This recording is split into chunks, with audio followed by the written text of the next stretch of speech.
Technique easy এডুকেশনের পক্ষ থেকে তোমাদের জন্য রইল অনেক অনেক শুভকামনা। এখনকার পর্বে তোমাদের 5.2 অনুশীলনী 14 এবং 15 এই দুইটা অঙ্ক সমাধান করাবো। 15 নম্বর অনেক গুরুত্বপূর্ণ একটি অঙ্ক। তো দেখো যে ব্যাপারটা দুইটা অঙ্ক প্রায় একই রকমের, বলা আছে সমাধান করো। দেখো যে ব্যাপারটা আমরা প্রথমে এই অঙ্কটা সমাধান করাবো। তো এইটারে সমাধান করতে হবে। তো দেখো যে ব্যাপারটা এখানে চলক হিসেবে আছে হচ্ছে জেড। এই সমীকরণটা হচ্ছে এক চলক বিশিষ্ট দ্বিঘাত সমীকরণ। আমি একটু পরে দেখাবো যে এক চলক বিশিষ্ট দ্বিঘাত সমীকরণ। তো দেখো যে ব্যাপারটা এখানে চলক হচ্ছে জেড। আমরা যেভাবে হোক ক্যালকুলেশন করে জেড সমান বের করব। তো আমার এই অঙ্কটাকে সমাধান করতে হবে। এই অঙ্কটা সমাধান করার জন্য আমি যে কাজটা করব সেটা হলো যে যেভাবে হোক ক্যালকুলেশন করে দুইটা রাশির গুণফল ইকুয়াল টু 0 তৈরি করব। যদি তৈরি করতে পারি তাহলে আমরা সহজেই জেডের মান পেয়ে যাব। তো দুইটা রাশির গুণফল ইকুয়াল টু 0 পাওয়ার জন্য আমরা যত রকম আমাদের প্রচেষ্টা থাকবে, তো আমরা কি করতে পারি? প্রথম লাইনে চিন্তা করো তো। আমরা করতে পারি যে এটা লসাগু করতে পারি, লসাগু করে আর গুণন করে এক পক্ষান্তর করতে পারি, করে মিডিল টার্ম করে আমরা যে ব্যাপারটা দুইটা রাশির গুণফল হিসাবে প্রকাশ করতে পারি। তবে সবচেয়ে সহজ পদ্ধতি হলো যে কোনো একটাকে ওই পাশে পাঠানো। যদি আমরা এটা লসাগু করি, লসাগু করলেও হবে, তবে যে ব্যাপারটা একটু কঠিন হবে, তাই যে কোনো একটাকে আমরা ওই পাশে পাঠাবো, মানে পক্ষান্তর করব। যদি আমরা পক্ষান্তর করি বা আমরা এইটা প্লাস আমরা পক্ষান্তর করলে ওই পাশে গেলে মাইনাস হবে, তার মানে 4/5z -1 equal to 2 -3/2z plus 1। দেখো আমরা এই একটাকে পক্ষান্তর করে দিয়েছি। এবার আমরা এই পাশে আমরা লসাগু করব, এই পাশে লসাগু করব। তাহলে দেখো এই পাশে লসাগু করব, তার মানে আছে বা 4/5z -1 ইকুয়াল টু, দেখো এটার লসাগু কত? 1 আর 2z প্লাস 1 এর লসাগু হয় কিন্তু 2z প্লাস 1, তার মানে 2z প্লাস 1 লসাগু। এবার দেখো 2z প্লাস 1 এর সাথে 2 গুণ আকারে গুণ হবে, তার মানে 2 ইন্টু 2z প্লাস 1। আর দেখো এই 2z প্লাস 1 আর 2z প্লাস 1 কাটা যায়, থাকে হচ্ছে -3 লিখলাম। বা 4/5z -1 ইকুয়াল টু, দেখো 2 আর 2z যদি গুণ করা হয় তাহলে হয় হচ্ছে 4z, আর 2 আর 1 গুণ করলে হয় +2, আর দেখো -3, আর এখানে আছে 2z প্লাস 1। বা আমরা লিখতে পারি 4/5z -1 ইকুয়াল টু 4z। এবার দেখো 2 - 3 সমান হয় -1। দেখো 2 - 3 সমান -1, আর হরে আছে 2z প্লাস 1। আমরা হরে পেয়েছি 2z প্লাস 1। এখন দেখো যে ব্যাপারটা আমরা আর গুণন করব, আর গুণন করে ক্যালকুলেশন করব। তো দেখো যে ব্যাপারটা আর গুণন যদি করি তাহলে কি পাই? বা এইটার সাথে এইটা গুণ হবে আর এইটার সাথে এইটা গুণ হবে, তার মানে আমরা লিখতে পারি 5z -1 into 4z -1 equal to, দেখো যে ব্যাপারটা 4 এর সাথে এটা গুণ হবে, তার মানে 4 ইন্টু 2z প্লাস 1 হবে। দেখো যে ব্যাপারটা আমরা আর গুণন করছি। এখন তোমার মনে প্রশ্ন জাগতে পারে যে 4 ইন্টু এইটা, এই পক্ষটা আগে লিখলাম না, না লিখে আমরা এইটার সাথে এইটা গুণ আগে কেন লিখছি? কারণ দেখো এইটার সাথে এটা গুণ করলে যে মানে 5z আর 4z যদি গুণ করি তাহলে হয় 20z স্কোয়ার। স্কোয়ারটা আগে রাখার জন্য আমরা এই কাজটা করছি, এইটার সাথে এইটা আগে গুণ লিখছি, পরে লিখছি এইটার সাথে এইটা গুণ। এখন দেখো যে ব্যাপারটা আমরা এইটা দিয়ে এই রাশিকে এবং -1 দিয়ে এই রাশিকে আমরা গুণ করব। তো দেখো যে ব্যাপারটা এই গুণটার আমি নাম দিয়েছি বাংলা গুণ। বাংলা গুণ বলতে সবার সাথে সবার গুণ। দেখো যে ব্যাপারটা সেটা হলো 5z সাথে 4z গুণ হবে। দেখো 5z আর 4z গুণ করলে হয় 20z স্কোয়ার। এখন দেখো যে ব্যাপারটা এবার 5z এর সাথে -1 গুণ করলে হবে -5z। এবার দেখো -1 এর সাথে 4z গুণ করলে হয় -4z, আর -1 এর সাথে -1 গুণ করলে হয় +1, আর ইকুয়াল টু, দেখো যে ব্যাপারটা 4 আর 2z গুণ করলে হয় 8z, আর 4 আর 1 গুণ করলে হয় হচ্ছে 4। দেখো যে ব্যাপারটা সেটা হলো যে আমরা এইটার সাথে এইটা গুণ, এইটার সাথে এইটা গুণ, -1 এর সাথে এইটা গুণ, -1 এর সাথে এইটা গুণ, মানে সবার সাথে সবার গুণ করেছি। তার মানে এটার আমি নাম দিয়েছি বাংলা গুণ। তোমরা আবার সব জায়গায় বাংলা গুণ বইলো না, আমরা বাংলা গুণ করেছি। এবার 4 দিয়ে 2zকে আর 4 দিয়ে 1কে গুণ করেছি। এবার আমরা সবগুলোকে এক পক্ষে নিয়ে এসে এটা ইকুয়াল টু 0 লিখব। লিখে যোগ বিয়োগ করার পরে আমরা যেভাবে হোক দুইটা রাশির গুণফল ইকুয়াল টু 0 লিখবো। দুইটা রাশির গুণফল ইকুয়াল টু 0 লিখতে পারলেই আমরা তাহলে পৃথকভাবে আলাদাভাবে 0 লিখতে পারবো, লিখলে আমার জেডের মান চলে আসবে। তাহলে দেখো আমরা সবগুলোকে এক পক্ষে করব। দেখো 20z² -5z -4z সমান হয় -9z আর +1। এবার 8z হচ্ছে প্লাস, পক্ষান্তর করলে হবে -8z আর 4 হচ্ছে প্লাস, পক্ষান্তর করলে হবে -4 ইকুয়াল টু 0। বা আমরা লিখতে পারি 20z², দেখো -9z -8z তাহলে হবে -17z আর 1 আর -4 সমান হয় -3 ইকুয়াল টু 0। আর 20z², আচ্ছা -17z আমরা দেখো প্রথমটা শেষেরটা যদি গুণ করি, গুণ করলে হয় -60z², -60z² প্রথমটা শেষেরটা গুণ করলে। এবার দেখো আমরা -17zকে আমরা কি লিখতে পারি, দেখো -17zকে লিখতে পারি -20z + 3z আর এই -3 আর ইকুয়াল টু 0। 3z -20z সমান হয় -70z। এই দুইটারে গুণ করলে প্রথমটা শেষেরটার গুণফলের সমান পাওয়া যায়।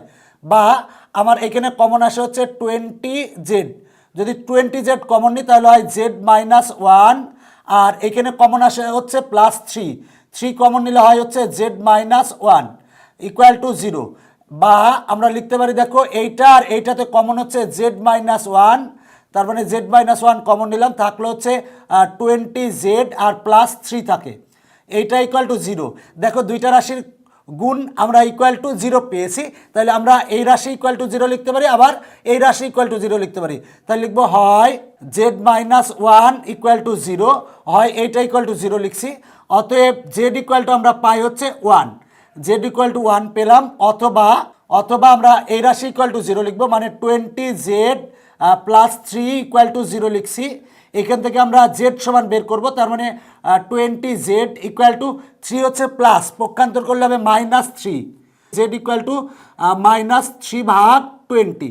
তার মানে আমরা z এর মান পেলাম 1 আর z এর মান পেলাম -3/20। তার মানে আমরা লিখবো অতএব নির্ণেয় সমাধান, দেখো নির্ণেয় সমাধান z ইকুয়াল টু 1 অথবা -3/20।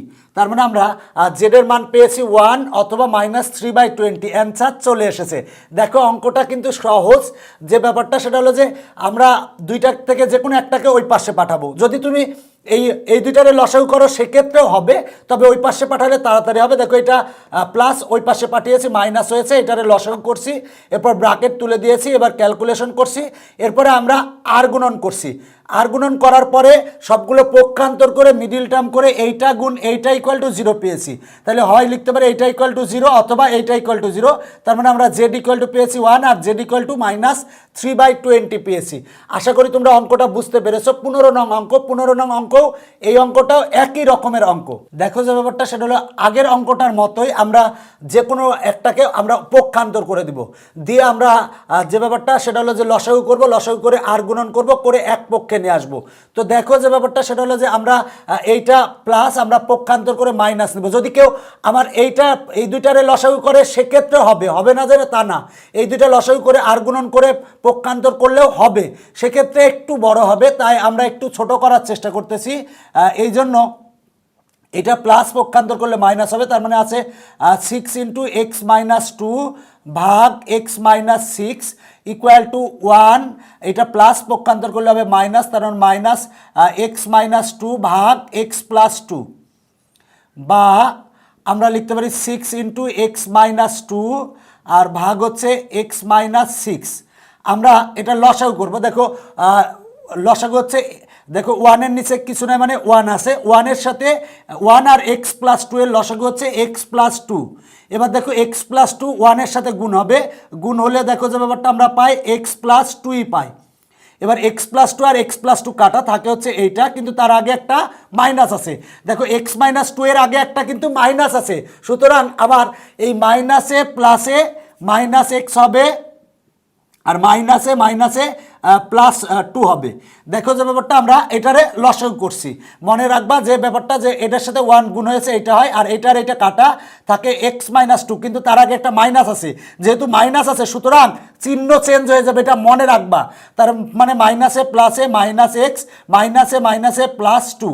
এবার আমরা ক্যালকুলেশন করব, যদি করি বা 6 × x-2 ভাগ x-6 ইকুয়াল টু এক্স আর এক্স কাটা 2 আর 2 যদি যোগ করি, যোগ করলে হয় 4, আর নিচে আছে হচ্ছে x+2। এখন দেখো উভয় পক্ষ থেকে আমরা এখানে 6 আছে এখানে 4 আছে, তার মানে উভয় পক্ষ থেকে আমরা উভয় পক্ষকে আমরা 2 দ্বারা ভাগ করতে পারি। আর যদি আমরা 2 দ্বারা ভাগ করি দেখো এই পক্ষে আমরা যদি 2 দ্বারা ভাগ করি তাহলে 2 দিয়ে যদি কাটাকাটি হয় তাহলে হয় হচ্ছে 3 × x-2 আর ভাগ হচ্ছে x-6 ইকুয়াল টু এইটারে যদি আমরা 2 দ্বারা ভাগ করি তাহলে 2 দিয়ে যদি কাটি তাহলে এখানে হয় 2 ভাগ হচ্ছে x+2। দেখো আমরা উভয় পক্ষকে আমরা 2 দ্বারা ভাগ করছি, দেখো এইটারে 2 দ্বারা ভাগ করছি, এইটারে 2 দ্বারা ভাগ করছি, করলে আমরা এইটা পাই। মূল কথা উভয় পক্ষ থেকে 2, এখানে 2 দ্বারা কাটো, এখানে 2 দ্বারা কাটো, যদি 2 দিয়ে কাটি তাহলে হয় 3, এখানে 2 দ্বারা কাটলে হয় 2, মানে আমরা এই লাইন থেকে এই লাইন 2 দ্বারা ভাগ করছি। দেখো এটা প্লাস ছিল, ওই পাশে গেলে মাইনাস, এবার এটারে লসাগু করছি। এবার দেখো এই এক্স আর এক্স কাটা যায়, 2 আর 2 যোগ করলে হয় 4। এখন আমরা উভয় পক্ষকে 2 দ্বারা ভাগ করছি, এখন আমরা আর গুণন করব। যদি আর গুণন করি তাহলে কি পাই দেখো, বা এটার সাথে এটা গুণ হবে, তার মানে 3 × x-2 × x+2। দেখো এইটার সাথে আমরা এটা গুণ করছি ইকুয়াল টু 2 এর সাথে এটা গুণ হবে, তার মানে 2 × x-6 বা 3 দেখো x-2 × x+2। দেখো তো কি সূত্র হয়, মনে পড়ে নাকি? a - b × a+b, সূত্র হচ্ছে a² - b²। তাহলে x-2 × x+2, তাহলে সূত্র হবে কি x² - 2² equal to 2 R x গুণ করলে হয় 2x, আর 2 আর -6 গুণ করলে হয় -12। এবার আমরা সবগুলোকে এক পক্ষে নিয়ে আসবো, তার মানে বা দেখো 3 আর x² গুণ করলে হয় 3x², ব্র্যাকেট তুলে দিচ্ছি, আর 2² মানে 4, 3 আর -4 গুণ করলে হয় -12, আর 2x হচ্ছে প্লাস, পক্ষান্তর করলে হবে -2x, আর 12 হচ্ছে মাইনাস, পক্ষান্তর করলে হবে +12 ইকুয়াল টু 0। বা দেখো যে ব্যাপারটা 12 প্লাস এটা হচ্ছে কাটা যায়, আর এই 12 হচ্ছে মাইনাস কাটা যায়, থাকে হচ্ছে 3x² - 2x ইকুয়াল টু 0। এখন দেখো আমরা এখানে কমন নিতে পারি, বা যদি কমন নেই x, দেখো আমরা এখানে x কমন নিয়েছি, তার মানে এখানে থাকে 3x, আর এই মাইনাস আর এই x কমন নিয়েছে যেহেতু x কাটা -2 থাকে। এখন দেখো এই x একটা রাশি আর 3x - 2 আর একটা রাশি, দুইটা রাশির গুণফল ইকুয়াল টু 0। তাহলে আমরা লিখতে পারি যে দুইটা রাশির গুণফল ইকুয়াল টু যেহেতু 0, তাহলে আমরা লিখতে পারি যে x = 0 অথবা এইটা = 0। তার মানে লিখবো হয় x = 0 অথবা 3x - 2 = 0। দেখো হয় x = 0 লিখছি অথবা এইটা = 0 লিখছি, বা 3x = 2, 2টা হচ্ছে মাইনাস, পক্ষান্তর করলে হবে হচ্ছে প্লাস। দেখো 3 গুণ আকারে আছে, অতএব x = আমরা পাই 2/3। তার মানে আমরা x এর মান পেলাম 0 আর x এর মান পেলাম 2/3। তাহলে লিখবো অতএব নির্ণেয় সমাধান x = 0, 2/3, অথবা লিখতে পারতাম 0 অথবা 2/3। তার মানে x এর মান পেলাম আমরা 0 আর 2/3, তার মানে আমার নির্ণয় অ্যান্সার চলে এসেছে। দেখো যে ব্যাপারটা সেটা হলো যে এই অঙ্কটা 15 নং অঙ্ক আমরা কিভাবে করছি। দেখো আমার এইটা প্লাস, আমরা ওই পাশে গেলে মাইনাস হয়, তুমি যদি আগে এই পাশেই লসাগু করতে সেক্ষেত্রে হতো, তবে একটু বড় হতো। এটা প্লাস, পক্ষান্তর করলে হয় মাইনাস। এবার এটার আমরা লসাগু করছি, এক্স আর এক্স কাটা যায়, 2 আর 2 যোগ করলে 4 হয়। আমরা উভয় পক্ষকে 2 দ্বারা ভাগ করছি, ভাগ করলে এটা হয়। এবার আমরা আর গুণন করছি, আর গুণন করার পর a - b × a+b, a² - b² এর সূত্র বসিয়েছি। এবার ব্র্যাকেট তুলে দিয়ে সবগুলো এক পক্ষে নিয়ে আসলে x × এইটা = 0 পাই। তাহলে লিখতে পারি দেখো x = 0 অথবা এইটা = 0 লিখলে x = আমরা 0 পেয়েছি আর x = 2/3 পেয়েছি। তার মানে অতএব নির্ণয় সমাধান x = 0, 2/3। তো দেখো যে ব্যাপারটা, এই অঙ্কগুলা অবশ্যই তুমি নিজে নিজে চর্চা করবা, এতে তোমাদের জন্য ভালো হবে। আর পরবর্তী পর্ব দেখার আমন্ত্রণ জানিয়ে এখানেই শেষ করছি। সবাই ভালো থাকবা।